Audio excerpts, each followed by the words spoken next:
Hello everyone and welcome. I am joined today by Syed Mohammed. Hola a todos y bienvenidos. Hoy me acompaña Syed Marandi, profesor, analista y también ex asesor del equipo de negociación nuclear de Irán.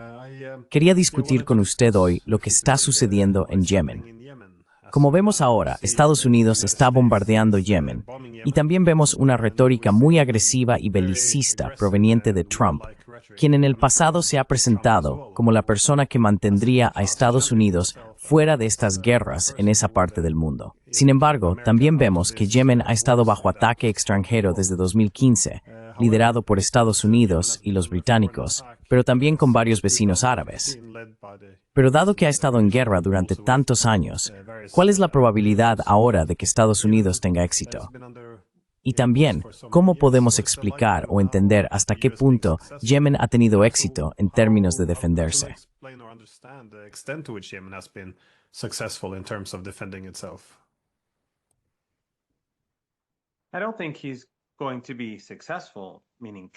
No creo que vaya a tener éxito, refiriéndome a Trump. Como señalaste correctamente, ha habido una década de guerra y genocidio dirigido a Yemen. Y vemos que Ansarullah, lo que llaman los hutíes en Occidente, y sus aliados permanecen en el poder. La gran mayoría del pueblo de Yemen vive en áreas controladas por Ansarullah y sus aliados. La capital, Sanaa, también está controlada por esta coalición. Así que ellos son el gobierno. Los saudíes han gastado literalmente cientos de miles de millones de dólares, y me imagino que los emiratíes han gastado casi tanto, si no tanto, para derrocarlos, construyendo ejércitos proxy, bombardeándolos día y noche. Y este es, creo, un tema clave.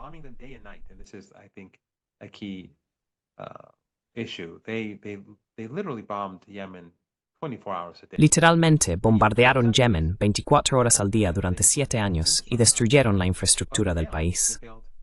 Pero fracasaron. No lograron derrocar al gobierno ni derrotar a Ansarullah.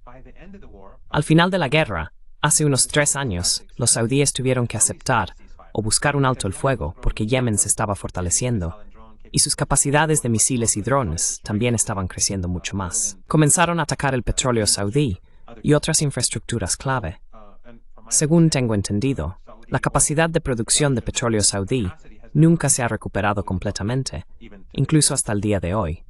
Ya no tiene la capacidad que tenía antes debido al daño que las capacidades de misiles y drones yemeníes causaron.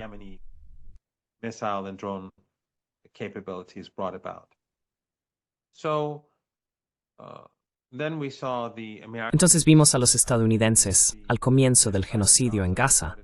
Comenzaron a bombardear Yemen porque Yemen dijo que iban a bloquear el Mar Rojo al régimen israelí hasta que el genocidio se detuviera.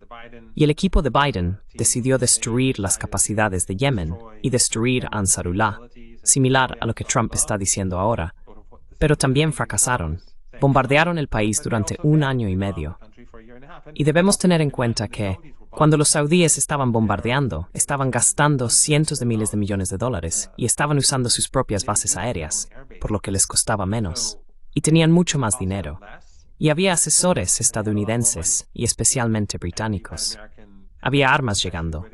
Había asesores llegando.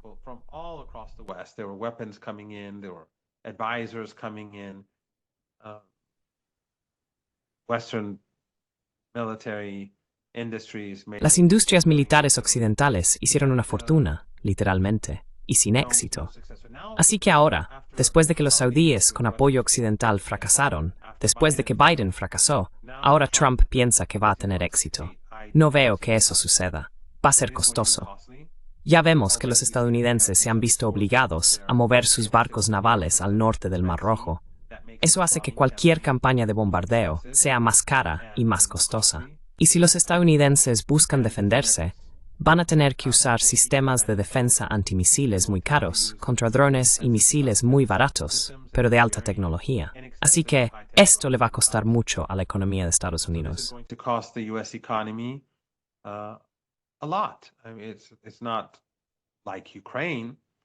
Quiero decir, no es como Ucrania, pero bajo las circunstancias actuales, donde Estados Unidos está en muchos problemas económicos. Y mientras vemos que la guerra en Ucrania no está terminando tan fácilmente como Trump hubiera esperado, creo que esto va a ser sustancial. Pero más importante, Creo que el hecho es que cuando Trump finalmente falle, va a ser visto como incapaz, porque Biden nunca hizo las afirmaciones abiertas de que va a decir, este es el fin, y vamos a acabar con ellos. Y ya sabes, están acabados. Fueron muy agresivos. Intentaron derrotar a las Fuerzas Armadas yemeníes, pero no pudieron abrir el Mar Rojo. De hecho, las Fuerzas Armadas yemeníes ampliaron el asedio debido a los ataques estadounidenses y británicos. No creo que Trump lo haga mucho mejor que Biden, y creo que solo va a enfrentar una humillación definitiva. Pero además, Trump ha destruido ese pequeño poder blando que ganó para sí mismo cuando se presentó como un pacificador. Algunos de nuestros amigos en común, creo, no decían que le creyeran, pero esperaban que tal vez él fuera diferente. Scott Ritter, por ejemplo, esperaba que esto fuera diferente. Lo entiendo. No pensé que sería diferente, pero entiendo por qué pensaría de esa manera, y por qué esperaría más allá de la esperanza que tal vez Trump se comportara de manera diferente.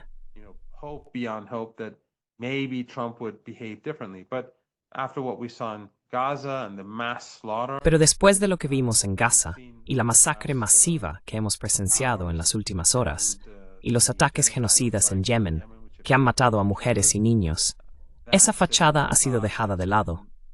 Y eso no es bueno para Trump. Eso no es bueno para los Estados Unidos. Y creo que no va a ser bueno para Trump dentro de los Estados Unidos. Sus oponentes no hicieron nada para ayudar a la gente de Yemen o Gaza. Pero creo que hay mucha gente en los Estados Unidos que querrá usar esto, cualquier oportunidad, para golpear a Trump en el establecimiento político. Y por supuesto, hay mucho descontento en las calles de todos modos sobre el régimen israelí y sobre la política de Estados Unidos en nuestra región. Así que no creo que nada de esto sea bueno para Trump. Tampoco lo veo teniendo éxito.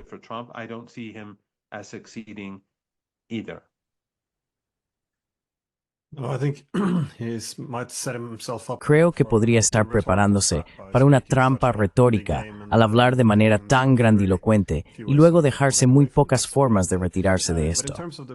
Pero en términos de armamento, supongo, ¿cómo está Yemen? ¿Es la movilidad de sus armas? ¿Son las instalaciones de almacenamiento subterráneas? ¿Cómo puedes explicar la incapacidad de estas campañas aéreas para tener un impacto significativo en las capacidades de combate de Yemen?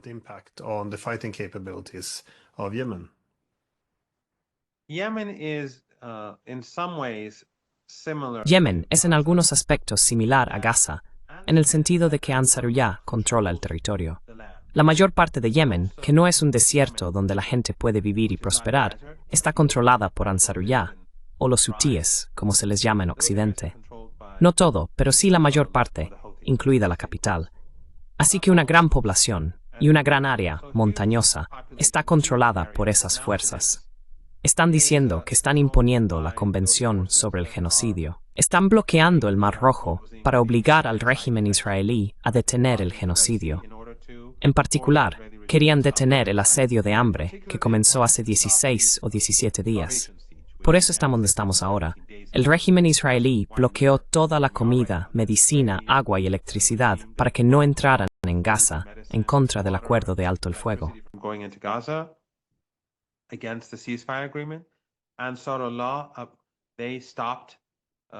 Entonces, dejaron de atacar barcos que se dirigían a puertos israelíes debido al alto el fuego. Luego, cuando vieron el asedio de hambre implementado por los israelíes, amenazaron con reiniciarlo. Cuando los israelíes no detuvieron el asedio, comenzaron esta nueva fase de bloqueo de barcos israelíes. Tienen este enorme territorio, es montañoso, pero también han estado luchando durante 10 años contra entidades con poderosas fuerzas aéreas. Quiero decir, los saudíes tienen una gran fuerza aérea, los emiratíes, los estadounidenses, por supuesto, y los británicos, no realmente, pero son el compañero de Estados Unidos.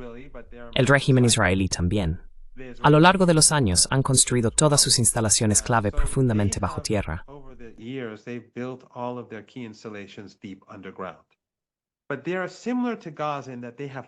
Pero son similares a Gaza en que tienen control total. A diferencia del Líbano, donde Hezbollah tenía una gran desventaja, y es que Hezbollah nunca controló Líbano. Líbano tiene más de 40 embajadas occidentales, aproximadamente 40 embajadas occidentales, y tienes Japón y Corea y otras embajadas que están muy cerca de Occidente. Todas estas son utilizadas más o menos por Estados Unidos para recopilar inteligencia, o han sido utilizadas en las últimas décadas para recopilar inteligencia. Tienes todas estas ONG. No creo que haya ningún país en el mundo que se compare con Líbano en cuanto a la cantidad de dinero gastado en ONG en comparación con la población, incluso en Ucrania.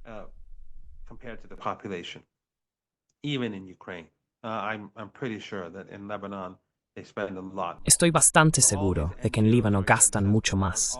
Así que todas estas ONG están en contra de Hezbollah.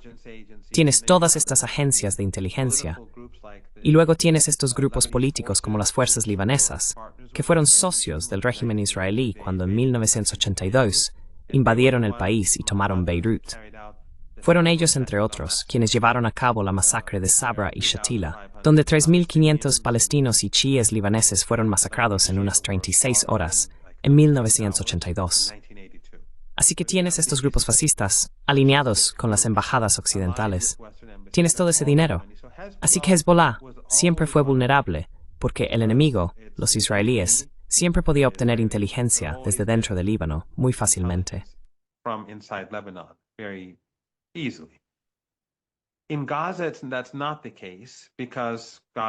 En Gaza, ese no es el caso porque Gaza está controlada internamente por Hamas y sus aliados, la Yihad Islámica, y es más difícil para el régimen israelí reunir inteligencia.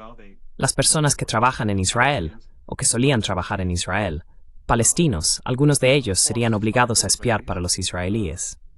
Pero en cualquier caso, en Yemen, es como Gaza, donde Ansarullah tiene control sobre esa área. Así que es muy difícil para los estadounidenses obtener el tipo de inteligencia que tienen en el Líbano.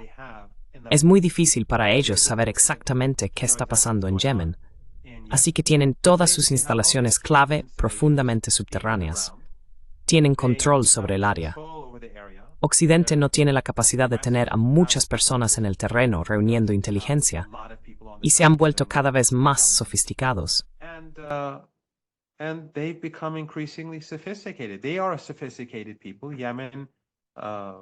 Son un pueblo sofisticado. Yemen tenía muy buenas universidades y cuenta con muy buenos estudiantes jóvenes y académicos. Estoy absolutamente seguro de que los iraníes les han brindado mucha asistencia y ayuda para impulsar sus capacidades. Así que esa habilidad existía, y los iraníes les ayudaron a desarrollarse más. Y por eso creo que es literalmente imposible para los estadounidenses derrotar a Yemen, a menos que decidan invadir el país y enviar, ¿qué? 1 millón de personas, 700.000 personas para invadir Yemen. No creo que eso sea posible para Estados Unidos ya. Esa era ha terminado. Estados Unidos no tiene ese tipo de dinero y tampoco tiene la voluntad política. Así que los estadounidenses pueden seguir bombardeando, pero los yemeníes saben cómo usar señuelos.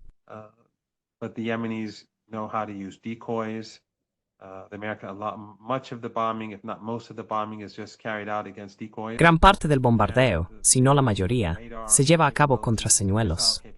Las capacidades de radar, misiles y drones de los yemeníes son móviles. Salen de sus escondites subterráneos, encuentran su objetivo, disparan y luego regresan. Los estadounidenses realmente no pueden hacer nada al respecto. Dado que los yemeníes pueden atacar a los estadounidenses para proteger sus barcos y aviones, los estadounidenses tienen que irse lejos al norte del Mar Rojo. Eso hace que volar sobre Yemen sea mucho más caro y difícil, y les lleva más tiempo encontrar objetivos. Si están disparando misiles, les lleva más tiempo encontrar el lugar desde donde se reciben o misiles, o los drones, y llegar allí para atacar.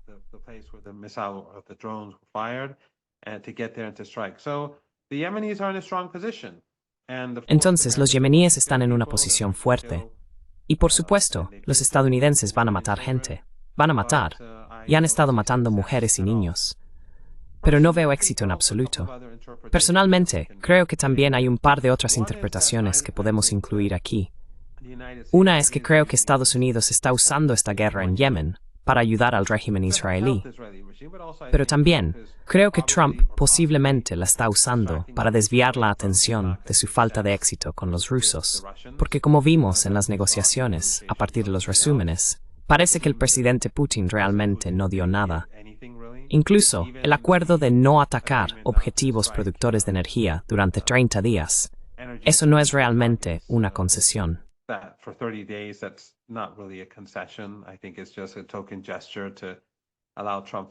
Creo que es solo un gesto simbólico para permitir que Trump salve las apariencias.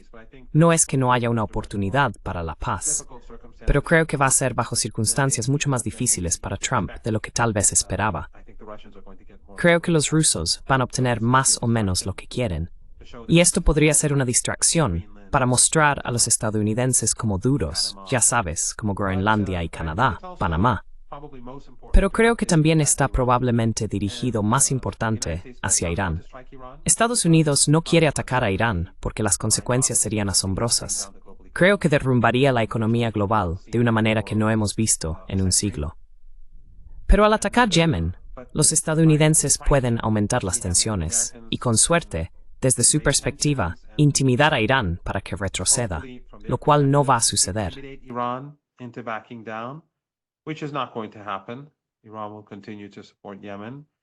Irán continuará apoyando a Yemen. Irán continuará apoyando a Líbano, Gaza, Cisjordania y los grupos palestinos. Eso no va a cambiar. Pero personalmente no creo que los estadounidenses quieran una guerra con Irán. Netanyahu, estoy seguro, sí lo quiere. Pero creo que hay suficientes personas sensatas en el Pentágono que entienden las consecuencias de una guerra con Irán. Cuando no pueden derrotar a Yemen, Irán es infinitamente más capaz y poderoso. Y el Golfo Pérsico está compuesto por estos pequeños estados o regímenes, o estas dictaduras familiares, que tienen enormes reservas de petróleo y gas. No existirían después de unos días de misiles y drones yendo y viniendo. Sería el fin de estos regímenes. Qatar tiene una población de 350.000. En su mayoría, la gente allí son extranjeros. Lo mismo ocurre con los Emiratos. Tienen bases estadounidenses. The same is true with the Emirates. They have American bases. They won't last. And Saudi oil production. No durarán. La producción de petróleo de Arabia Saudita, los petroleros en el Golfo Pérsico, la producción de gas, Kuwait, todo llegaría a su fin. Estos son palacios de cristal. Estas son mansiones de cristal. Cuando tienen bases estadounidenses, son cómplices. Han sido cómplices con Yemen. Los yemeníes dijeron que usan las bases aéreas en la región del Golfo Pérsico, los estadounidenses y, por supuesto, el espacio aéreo saudí. Y luego los yemeníes, no el gobierno, sino los analistas que aparecían en los medios en Yemen, comenzaron a decir que aquellos que están ayudando a Estados Unidos, es decir, Qatar, Bahrein, los Emiratos y los saudíes en bombardear Yemen, deberían tener cuidado.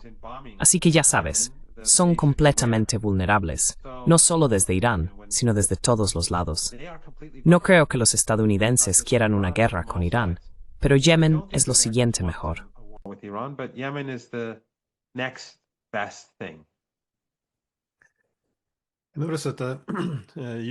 He notado que el gobierno de Estados Unidos, así como la cobertura mediática, sigue refiriéndose a Yemen simplemente como hutíes o terroristas o proxies de Irán. Entonces, ¿cómo estás interpretando esto? ¿Es solo un esfuerzo por despojar a Yemen de toda agencia? ¿O cómo estás interpretando esto? How are you interpreting this? Yeah, so the Houthis are Sí, entonces los hutíes a menudo son etiquetados como los proxies terroristas del régimen iraní. Pero, en primer lugar, no son solo hutíes. Los hutíes son una tribu poderosa en Yemen. Pero Ansarullah es mucho más amplio que solo esa tribu. Ansarullah y sus aliados constituyen la abrumadora mayoría del país. Si no tuvieran apoyo popular, no podrían haber resistido bajo 7 años de guerra sucia saudí. Los saudíes estaban pagando a las tribus para que se cambiaran de bando, pagando a la gente para que se volviera contra ellos. Tenían mucho dinero, y Yemen es el país más pobre del mundo árabe. Pero fracasaron. Y por supuesto, el dinero emiratí y su ejército estaban trabajando junto a los saudíes. military were working alongside the Saudis. If these were just proxies, they couldn't last. Si estos fueran solo apoderados, no podrían durar, especialmente en un momento en que Irán estaba bajo máxima presión. Iran Las sanciones de máxima presión sobre Irán tenían como objetivo, en parte, según Trump y Obama antes que él, evitar que Irán financiara a sus llamados apoderados. Bueno, entonces Irán estaba bajo máxima presión. Los saudíes y emiratíes, con pleno apoyo occidental, estaban atacando al país, pero fracasaron. Eso no es un apoderado, es un movimiento popular. Y así tienen agencia, y tienes toda la razón. Quieren negarles agencia. Los iraníes no les dan órdenes.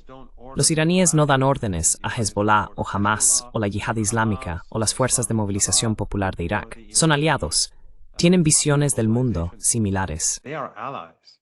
They think they have similar worldviews. They're anti-imperialist,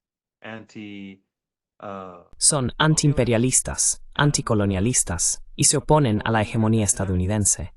Estas diferentes entidades, con diferentes antecedentes y culturas, provenientes de diferentes sectas y creencias religiosas, se unieron de esta manera. Así que Yemen toma sus propias decisiones. Irán lo apoya.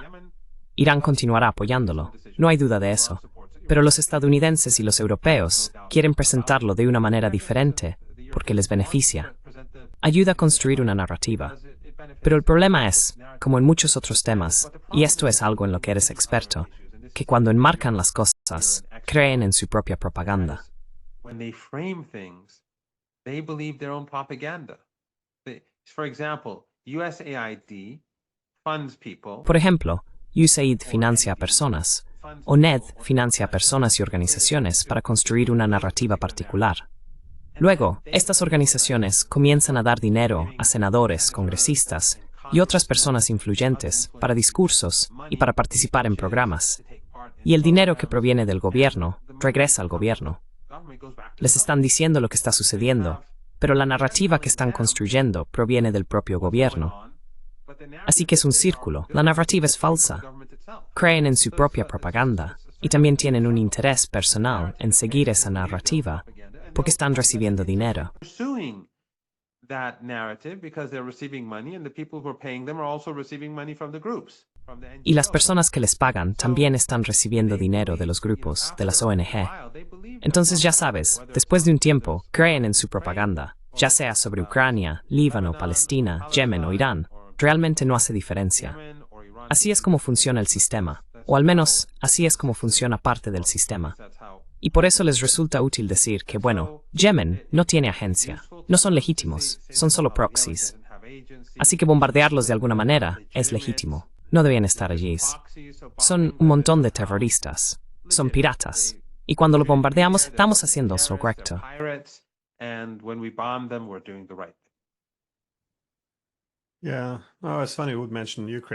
Sí, es curioso que menciones a Ucrania en este contexto, porque hicimos lo mismo con la gente en Donbass. Es decir, bueno, antes de que los países occidentales apoyaran la destitución de Yanukovych en 2014, era ampliamente reconocido que, ya sabes, un director de la CIA y varios embajadores entendían que si intentabas acercar a Ucrania a la órbita de la OTAN, entonces Donbass probablemente se rebelaría, porque aproximadamente el 90% de ellos votaron por Yanukovych. Sin embargo, una vez que fue derrocado, ocurrió lo previsible. Hubo un levantamiento muy orgánico allí también. Estoy seguro de que tuvieron apoyo de Rusia.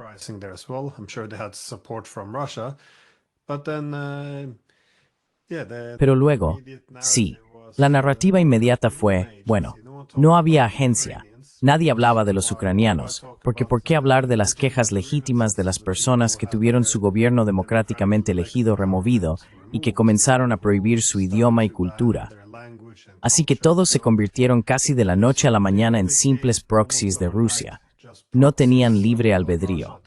Eran solo instrumentos de poder, con Putin sentado en el Kremlin, moviendo los hilos y haciendo que las cosas sucedieran. Y como dijiste, todos los medios simplemente alimentaron eso, todos los políticos lo repitieron. Y cuando finalmente vienes y desafías esta narrativa, e incluso señalas la evidencia de lo que solían decir antes de 2014, entonces es como, bueno, esto es un poco controvertido porque hay un consenso.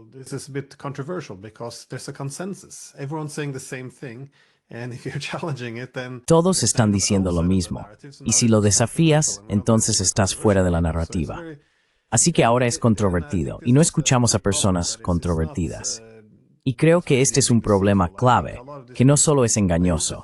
Solía pensar eso, pero realmente creen en sus propias tonterías y su propia propaganda.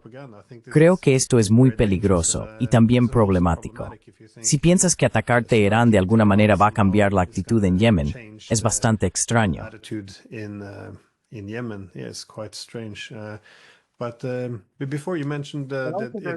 Pero antes mencionaste, hay otro buen ejemplo sobre Ucrania para añadir a eso. Y es que después del golpe, durante al menos 3 o 4 años, se veían casos regulares donde los medios occidentales decían que Ucrania tenía un problema nazi o un problema neonazi. El batallón Azov a veces se mencionaba en artículos en Occidente, pero luego, después de que comenzó la guerra, eso cambió completamente. La guerra fue no provocada y ya no se hablaba más de ningún problema nazi en Ucrania.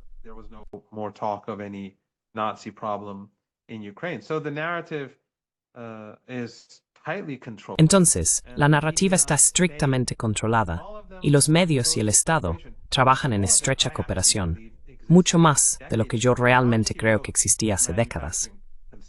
Cuando Chomsky escribió Manufacturing Consent, que fue un libro muy bueno, la situación en los medios era, como él señaló, que había en gran medida esta cooperación entre la riqueza, el Estado y los medios. Pero cuando miras lo que está sucediendo ahora, creo que el trabajo muy importante de Chomsky está muy desactualizado hoy.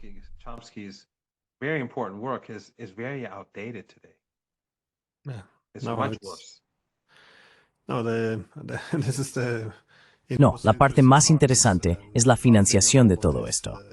USAID y estas otras instituciones ven cuán profunda fue su implicación en la creación de estas narrativas falsas. Pero en términos de Yemen, sin embargo, mencionaste que, bueno, desde 2015, los saudíes estuvieron bastante involucrados en esto. Pero desde entonces, también en conexión con la búsqueda de mejorar los lazos con Irán, han dado un paso atrás de este costoso y supongo destructivo esfuerzo. ¿Pero ves alguna posibilidad de que Estados Unidos pueda involucrar directamente a los saudíes en reiniciar las hostilidades hacia Yemen? ¿O crees que esto es poco probable?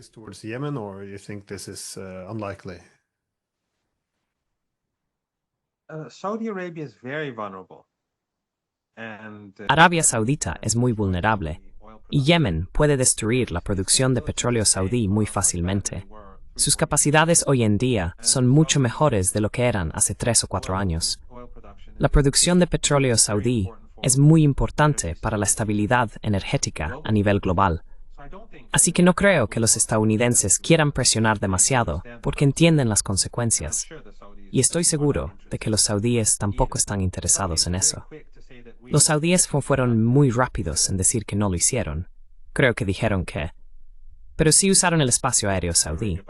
Aún así, creo que los saudíes querrían mantenerse al margen de esto.